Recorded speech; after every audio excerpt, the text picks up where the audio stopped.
May 8th, 1945, Victory in Europe Day. The guns had finally fallen silent across a devastated continent.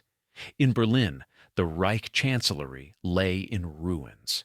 Adolf Hitler was dead, the Third Reich had collapsed, and yet, beneath the waves of the Atlantic, Arctic, and Baltic seas, a different kind of reckoning was about to begin. At the moment Germany surrendered, approximately 156 operational U-boats were still prowling the world's oceans. 156. Think about that for a moment. These weren't museum pieces or relics already destined for the scrapyard.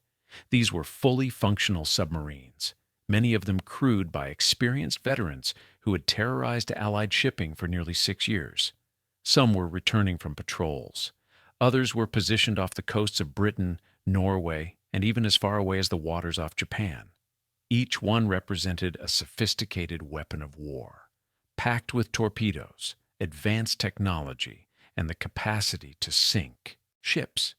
For the Allied powers, this presented an extraordinary challenge. What do you do with an entire fleet of enemy submarines? How do you safely secure vessels designed specifically to be difficult to find and destroy? And perhaps most importantly, what do you do with technology that, in some cases, was more advanced than anything the Allies possessed? The story of what happened to Germany's U-boats after the war is not a simple tale of defeat and destruction. It's a complex narrative involving international politics, technological espionage, dramatic ocean journeys, and decisions that would shape naval warfare for decades to come. Some U-boats would be scuttled in the depths of the Atlantic. Others would serve new masters under different flags. A handful would become museum pieces, allowing future generations to walk through their cramped corridors and imagine the terror of submarine warfare. And a few would simply vanish, fueling conspiracy theories and legends that persist to this day. But before we can understand their fate, we need to appreciate the scope of Germany's submarine force. During the war, the Kriegsmarine had commissioned approximately 1,154 U-boats. It was a staggering industrial achievement. Of these, around 785 had been sunk during combat operations. They rested on the ocean floor, from the frigid waters off Norway to the warm currents of the Caribbean, silent monuments to the roughly 30,000 German submariners who never came home.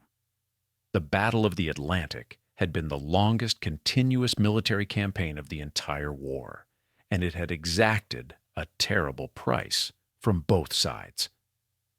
By the spring of 1945, Germany's U-boat fleet was a shadow of its former power. The glory days of the happy time were long gone. Allied anti-submarine warfare had become devastatingly effective. Radar, sonar, code-breaking, escort carriers, long-range patrol aircraft, and sheer numerical superiority had turned the Atlantic into a graveyard for German submarines. In the final year of the war, U-boat losses had been catastrophic. Young crews were being sent to sea with insufficient training, sailing in boats that were increasingly vulnerable to detection and attack. And yet, Germany kept building them. Even as the Third Reich crumbled, even as Allied armies closed in from both east and west, the shipyards continued their work. New U-boats were being launched right up until the final weeks of the war. Some of these were conventional Type 7 and Type 9 boats, workhorses that had carried the burden of the Atlantic campaign. But others were something entirely new and terrifying. The Type 21 submarines, nicknamed electroboot or electric boats, represented a quantum leap in submarine technology. These were true submarines, designed to operate primarily underwater rather than as surface vessels that could briefly submerge. With revolutionary streamlined hulls, massive battery banks, and advanced sensors, they could have changed the entire nature of submarine warfare. But they arrived too late. Only a handful became operational before the war ended, and only one, U-2511, completed a war patrol. The boat's commander, Adalbert Schnee, actually tracked a British cruiser and achieved a perfect firing position, but orders to cease hostilities arrived before he could attack.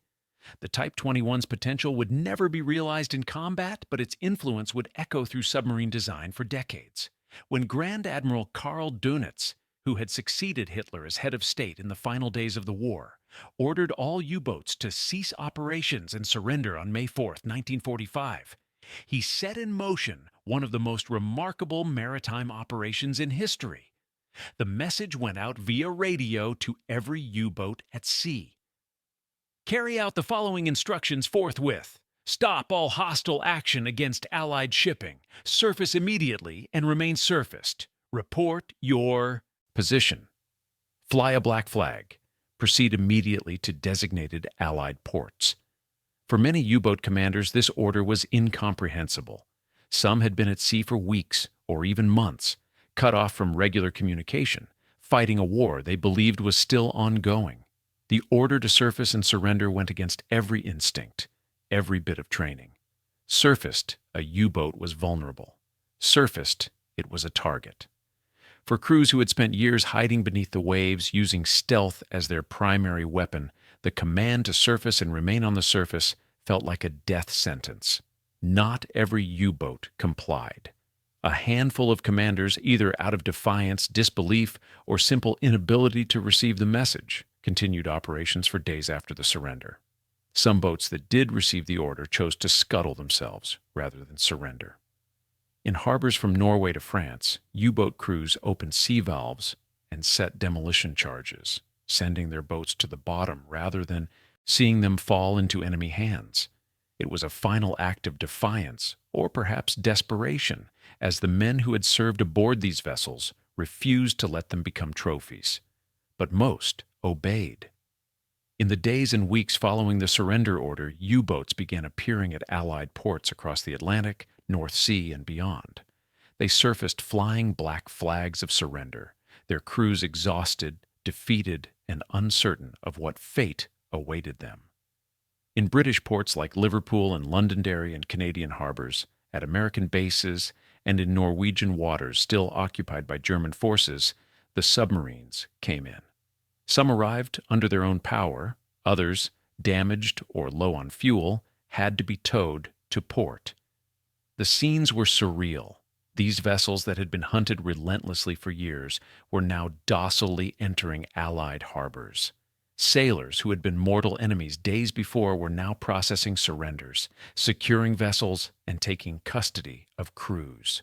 The German submariners, many of them young men barely out of their teens, faced an uncertain future. Some expected to be shot. Others simply felt relief that their war was finally over. Allied naval officers and intelligence personnel immediately began boarding the surrendered U-boats. What they found was illuminating. Every submarine was thoroughly searched for documents, code books, technical manuals, and any other intelligence that might prove useful. The Enigma cipher machines, which had been the subject of intensive Allied code-breaking efforts throughout the war, were secured. Charts showing patrol routes, minefields, and operating areas were seized. Every piece of equipment was cataloged. But beyond the intelligence value, the Allies faced a practical question. What do we actually do with all these submarines? 156 operational boats was no small number. You couldn't simply leave them tied up at docks indefinitely. They required maintenance, security, and resources. And there was the very real concern that sophisticated submarine technology might fall into the wrong hands, or that the boats themselves might somehow be used against Allied interests in whatever new world order emerged from the war's ashes. The political discussions began almost immediately. Britain, the United States, and the Soviet Union, the three major Allied powers, each had claims and interests. Britain had borne the brunt of the U-boat campaign and lost thousands of merchant seamen. The United States had contributed enormously to anti-submarine warfare and had captured several U-boats during combat operations. The Soviet Union, though less directly affected by the Atlantic submarine war, wanted its share of the technological spoils.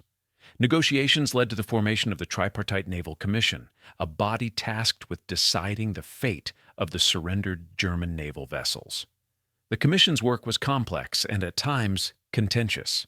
Each power wanted to examine the U-boats to understand their technology to determine if anything could be learned and applied to their own submarine programs. But there was also a recognition that keeping too many of these vessels intact posed risks. The final decision was pragmatic. The Commission ruled that 30 U-boats would be preserved and divided equally among the three major powers. 10 would go to Britain, 10 to the United States, 10 to the Soviet Union. These boats would be studied, tested, and in some cases, pressed into service under new flags. They represented the cutting edge of submarine technology, particularly the Type 21 boats, and each nation was eager to reverse engineer whatever advantages they might provide. The remaining 126 boats would be destroyed. But how? Simply sinking them in harbor wouldn't do. The Allies wanted them gone completely, sent to depths where they could never be salvaged, never become navigational hazards, and never be recovered by any future enemy. The British Royal Navy was tasked with the operation, and they gave it a code name that was both practical and slightly ominous: Operation Deadlight. The plan called for towing the condemned U-boats to designated scuttling areas approximately 100 miles northwest of Ireland. 3 zones were established, coded XX, YY, and ZZ. Area XX would be the primary scuttling zone. Area ZZ was designated for boats to be used as targets for aerial bombing practice. Area YY served as a backup location if weather conditions made the other zones inaccessible. On paper, it seemed straightforward. Tow the submarines to deep water. Sink them. Move on to the next one. In practice, Operation Deadlight became a challenging, dangerous, and at times frustrating undertaking.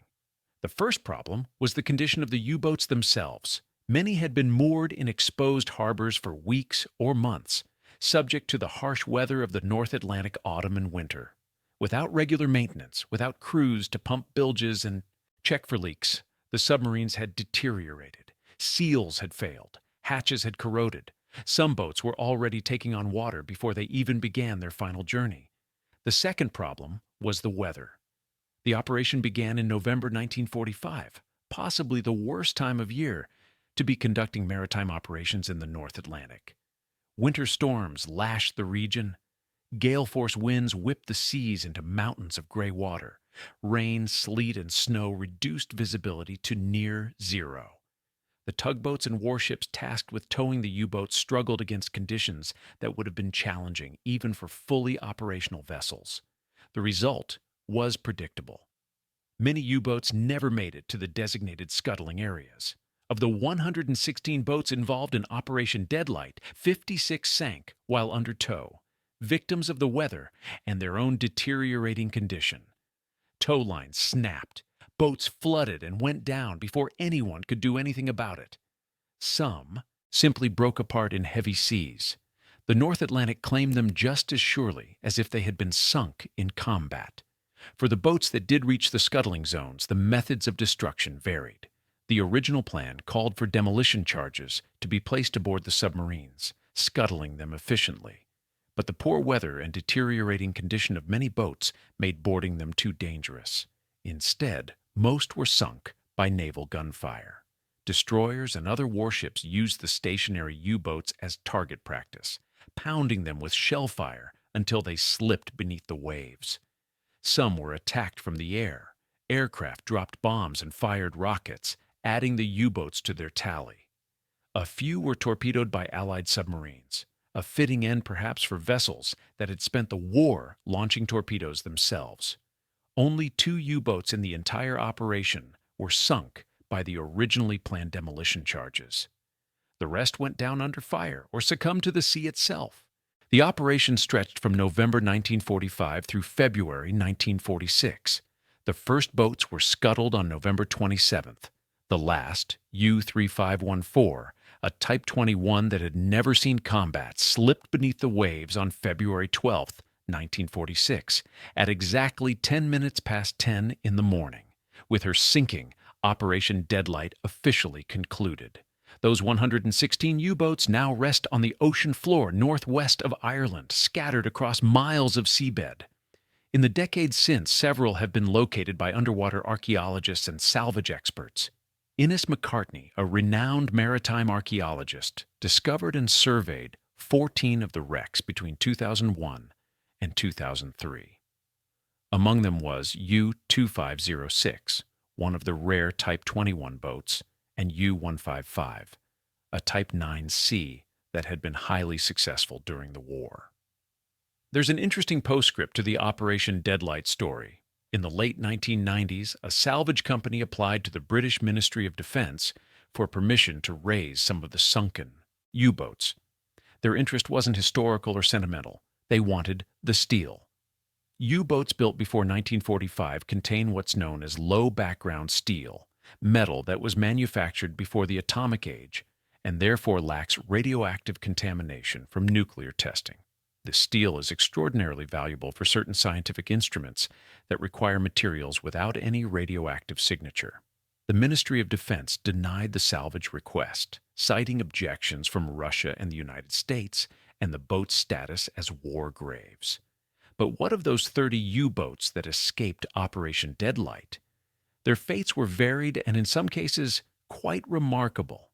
The Soviet Union received its allocation of 10 boats and wasted no time putting them to use. Soviet naval engineers swarmed over the Type 21 submarines in particular, measuring, photographing, and dismantling them to understand every aspect of their advanced design. The intelligence gathered directly influenced Soviet submarine development for years. The Whiskey-class submarines, which would become the backbone of the Soviet submarine fleet in the early Cold War, incorporated numerous features learned from the German Type 21. Project 611, Project 613, and several other Soviet submarine designs showed the clear influence of German engineering. The United States Navy also took possession of its 10 boats. American engineers were equally interested in the Type 21 technology. One submarine, U-3008, was brought across the Atlantic and extensively tested. The U.S. Navy's Guppy program, which stood for Greater Underwater Propulsion Power, retrofitted American fleet submarines with improvements derived directly from studying the German boats. Streamlined hulls, increased battery capacity, snorkel systems, all of these Type 21 innovations found their way into American submarine design. Britain, despite bearing the brunt of the U-boat threat during the war, was somewhat slower to incorporate German innovations. The Royal Navy's submarine service had its own traditions and design philosophies, but eventually, British post-war submarines like the Porpoise class showed clear influences from the captured Type 21 boats, particularly in their underwater performance characteristics. France received one U-boat, U-510, which was renamed Roland Morillot and served in the French Navy for several years. Norway took possession of 4 boats. Sweden, though neutral during the war, gained access to Type 21 technology when U-3503 scuttled itself near Gothenburg at war's end. The Swedes raised the boat and used it as the basis for their own post-war submarine program, leading to the development of the Hajian III class. There's a curious footnote about U-boats in the Far East. When Germany surrendered in May 1945, 4 German submarines were operating in or around Japanese-controlled waters: U-181, U-195, U-219, and U-862. These boats were immediately seized by the Imperial Japanese Navy and given new designations. U-181 became I-501, U-195 became I-506, U-219 became I-505, and U-862 became I-502. Additionally, 2 other boats, U-511 and U-1224, had been sold or transferred to Japan earlier in the war and served as RO-500 and RO-501. The Japanese operated these boats for only a few months before Japan's own surrender in August 1945. The submarines then fell into Allied hands and were eventually scuttled. Their brief service under the Rising Sun flag represents one of the stranger episodes in the U-boat story. But perhaps the most remarkable fates befell 2 U-boats that not only survived the war, but exist to this day as museum ships, allowing millions of visitors to experience submarine warfare history firsthand. U-505 has one of the most dramatic stories of any submarine in history. She was a Type 9C boat that had an unusually troubled service record. Commissioned in 1941, U-505 suffered from chronic mechanical problems and a string of commanders plagued by bad luck. One captain shot himself on the bridge during a depth charge attack, an almost unprecedented event in the U-boat service.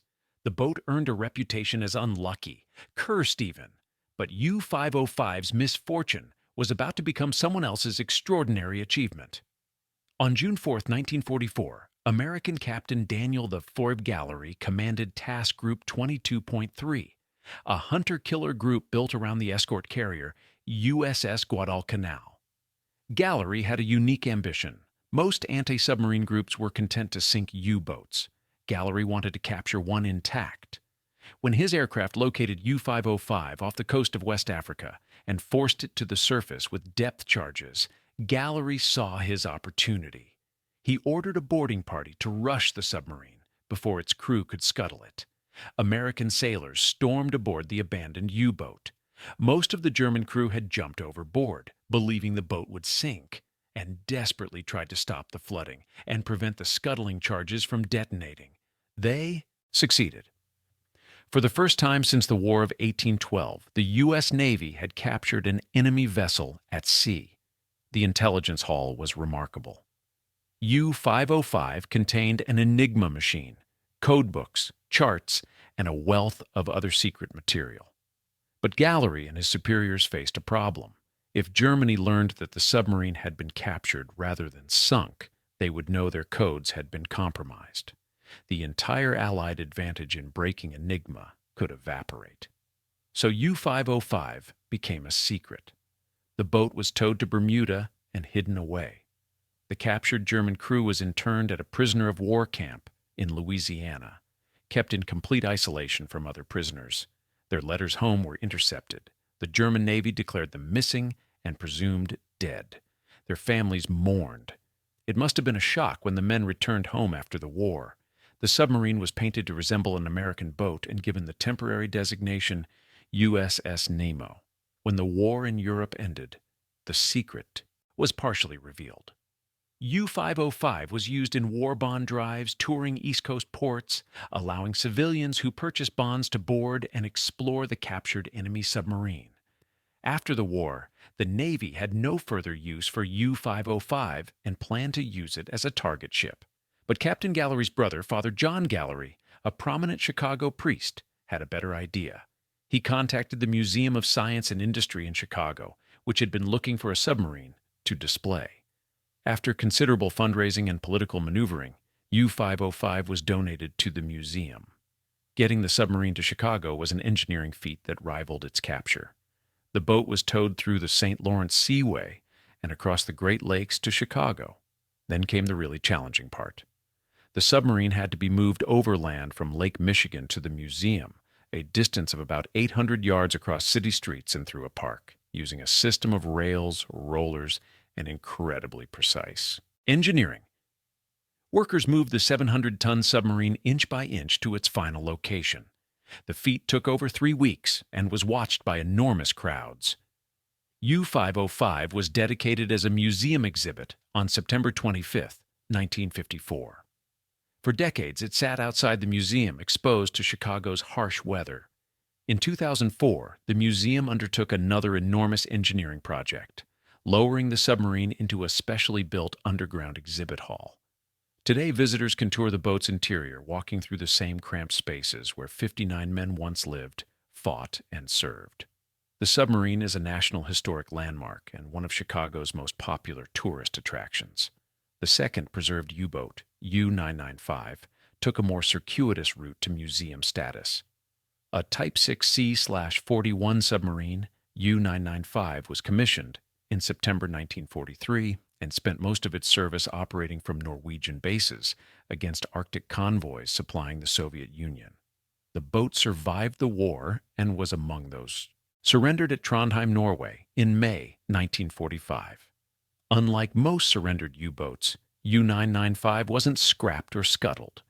Instead, it was transferred to Norway as part of post-war reparations. The Norwegian Navy operated the submarine as KNM Kaura from 1948 to 1965, using it for training and as a testing platform. When the boat was finally retired, the Norwegians offered to sell it back to Germany for the token price of 1 Deutsche Mark. The West German government initially declined. Germany was still working through its complicated relationship with its military past, and a U-boat museum didn't seem appropriate. But the German Navy League stepped in, paid the nominal fee, and arranged for U-995 to be transported to Labo, a small town near Kiel on the Baltic coast. In October 1971, U-995 was placed on land next to the Labo Naval Memorial, a monument originally built to commemorate German sailors lost in World War I, but later rededicated as a memorial to all mariners lost at sea. The submarine was carefully restored to its wartime configuration, with equipment and fixtures returned to their original positions. Today, U-995 is the only surviving Type 666 submarine, the most common U-boat variant of World War II. Visitors can walk through the entire boat, experiencing the claustrophobic reality of submarine warfare. The exhibit is particularly poignant given its location. The Labo Memorial, with its 85-meter-tall tower, overlooks the Baltic Sea from which so many U-boats once sailed. The combination of memorial and museum creates a space for reflection on the costs of war and the human experiences on both sides of the conflict. These two museum boats, one in America and one in Germany, serve as tangible connections to a chapter of history that claimed tens of thousands of lives on both sides. They remind us that behind the statistics and strategies were young men, often teenagers living in conditions of constant danger and discomfort, fighting a war that most of them never fully understood. The legacy of the German U-boat program extended far beyond these preserved vessels. The technological innovations, particularly those embodied in the Type 21 submarines, fundamentally changed submarine warfare. Every modern conventional submarine owes something to the Type 21's revolutionary design. The Type 21 represented the world's first true submarine, a vessel designed to operate primarily underwater rather than as a surface ship that could briefly submerge.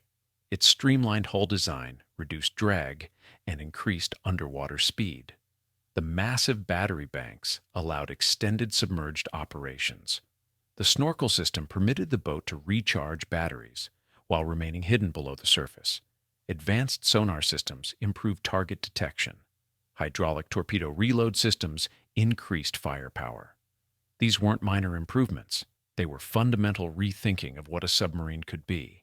And when the war ended, every major naval power scrambled to understand and replicate these advances. The United States, Britain, the Soviet Union, France, and others all studied the Type 21 intensively. Post-war submarine designs from all these nations showed clear German influence. The Soviet Whiskey class, built in enormous numbers during the early Cold War, was essentially an improved Type 21. The American Tang class incorporated many Type 21 features. The British Porpoise class showed similar influences. Even modern conventional submarines, decades removed from World War II, contain design DNA traceable to those revolutionary German boats. Ironically, the Type 21 also influenced the country that never possessed one. Sweden's examination of the scuttled U-3503 led directly to the Hagen III class, which formed the basis of Sweden's modern submarine force. The technology spread, adapted, evolved, and ultimately became foundational to Cold War naval strategy. The story of Germany's U-boats after World War II is ultimately a story about the persistence of technology and knowledge. You can sink submarines, scuttle them, blow them apart with gunfire and bombs, but you can't destroy the ideas they represent. The engineering advances, the tactical innovations, the hard-won lessons of submarine warfare, all of these survived the war and shaped the decades that followed. Those 116 boats resting on the ocean floor northwest of Ireland are more than just war graves, though they are certainly that. They're also a monument to a particular moment in history when submarine warfare evolved from a peripheral strategy to a campaign that nearly changed the outcome of the world's largest conflict. The men who served aboard German U-boats and those who hunted them fought one of the most brutal campaigns in military history. Over 30,000 German submariners died during the war, a casualty rate of approximately 75%, the highest of any military service in any nation during World War II. The Allied merchant seamen suffered similarly staggering losses. Over 30,000 merchant mariners died in the Atlantic alone, along with thousands of naval personnel aboard escort vessels, aircraft, and warships. The Battle of the Atlantic was a grinding war of attrition where both sides paid in blood for every mile of ocean, every convoy that sailed, every U-boat that submerged. When we look at those preserved submarines in Chicago and Libau, when we consider the wrecks scattered across the ocean floor, when we trace the technological lineage from the Type 21 to modern submarines, we're seeing the physical remains of that enormous human cost. The submarines themselves, remarkable engineering achievements though they were ultimately just tools. The real story is about the people who built them, crewed them, hunted them, and died because of them. The decision to preserve a handful of U-boats while destroying the rest represented a kind of collective wisdom. We needed to remember, but we also needed to move forward. The museum boats serve their purpose well. They allow us to understand something of the experience without glorifying it, to appreciate the technology without celebrating the destruction it caused, to remember the individuals without losing sight of the larger tragedy. And so the final accounting of Germany's U-boat fleet reads something like this: 785 lost during the war, 116 scuttled in Operation Deadlight, 56 sank while being towed to their destruction, 30 preserved for study and testing by the Allied powers, a few converted to museum ships, and a handful whose fates remain uncertain, lost to history, or resting in waters so deep they've never been found. From a fleet of over 1,000 boats built during 6 years of war, only 2 survive today for the public to experience. In a way, that proportion feels right. The memory preserved, the lessons available to learn. The vast majority gone, as are the men who served aboard them and the enemies they faced. The German U-boats after World War II became teachers in defeat. They taught the victors how to build better submarines, how to fight beneath the waves more effectively, how to harness technology for strategic advantage. The knowledge gained from those captured boats directly contributed to Cold War naval power, to the development of nuclear submarines, and ultimately to the modern submarine forces that patrol the world's oceans today. That's what happened to the German U-boats after World War II.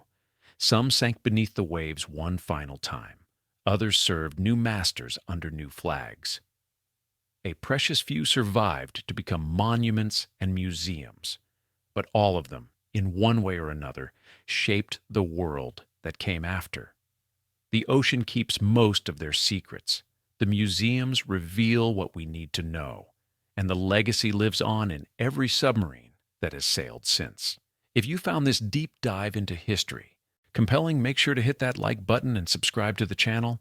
There's so much more to explore from World War II, so many stories waiting to be told, so many questions about what really happened during those tumultuous years. Thanks for watching, and I'll see you in the next one.